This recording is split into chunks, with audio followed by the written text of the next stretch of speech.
And little by little, I got into it, so it was a total accident.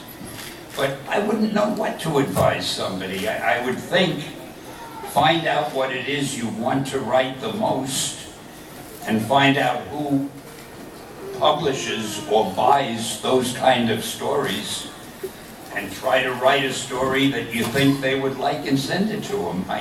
The toughest question in the world is, how do you get into a field like that? I honestly, I wouldn't know how to answer that if my own daughter asked me, which she did in the past, and I said, I don't know. Ladies and gentlemen, as you know, it's a abbreviated panel. I'm just getting started. Yes. You want to go? Yeah, I'm all right. Yeah!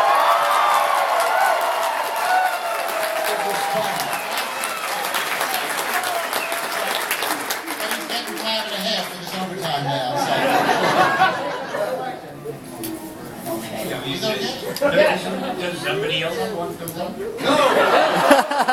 No.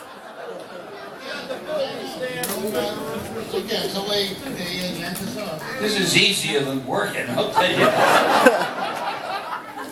Okay, next question, please. If all the superheroes we created, what would be the strongest out of all? Who's the strongest superhero created? Probably a toss-up between Galactus and maybe the Hulk, who never got the. You know, people used to say to me, if this hero and that hero had a fight, who would win?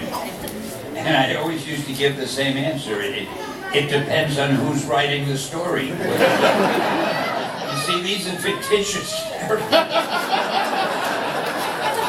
Thank you.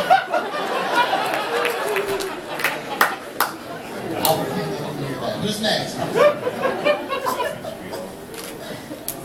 Hello? Yes, sir. Pleasure to meet you. My major question is, I've been reading a lot of Marvel and DC over the years, and I've been wondering, why is it that in all the DC and Marvel crossovers, Marvel characters are always like eating dust? Well, his impression is that in all the Marvel DC crossovers, the DC characters seem to win over the Marvel characters. Why is that? Probably because I wasn't in charge of it. I didn't know. There's only one crossover I know about. Years ago when I was there, we did a Superman SpiderMan crossover, and I guarantee you that Superman didn't win. It must have been a draw. You're right, he didn't win. That's good. We have time for 2 more quick questions. Where did that announcement come from? Yes.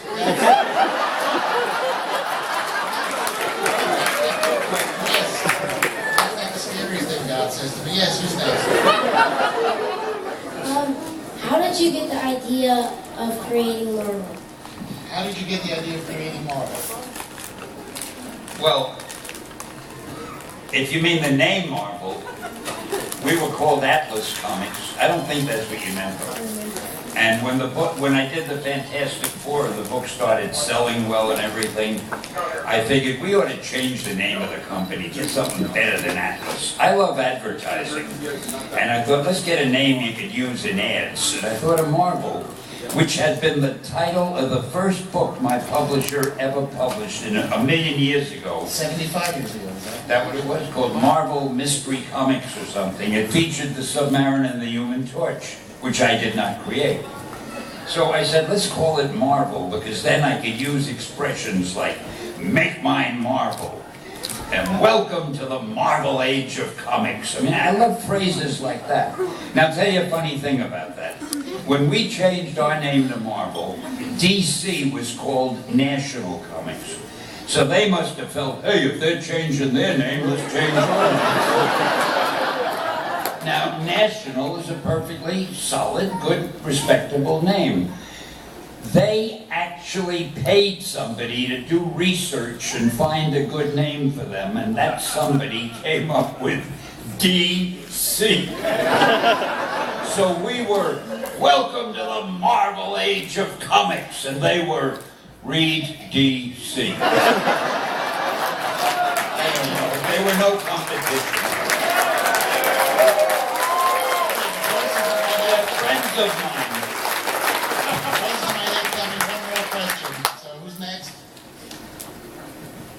Hi, my name is Dakota, and Hi, Dakota. and it's just an honor to be here with you. And I've been wondering, where did you come up with the idea for SpiderMan? His name is Dakota. It's an honor to be here, and he wants to know, where did you come up with the idea for Spider-Man? Well, I told this story so often, for all I know, it might even be true. I needed the Fantastic Four sold well, the X-Men did well, and my publisher said, come up with another hero.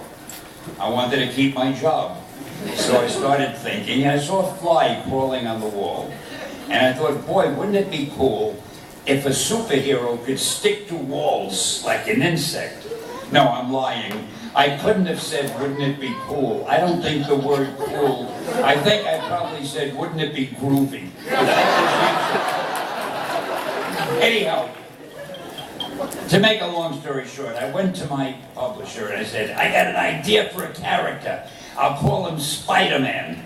And he's a teenager and he's got a lot of personal problems and he's got the powers of a spider. My publisher said that is the worst idea.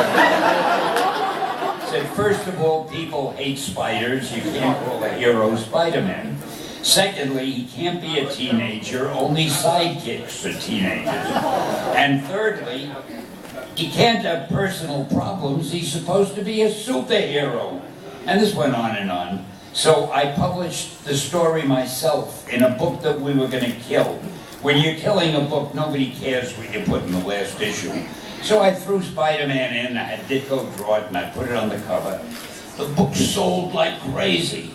So my publisher came in to me with the sales figures and he said, hey Stan, you remember that character Spider-Man of yours that we both liked so much?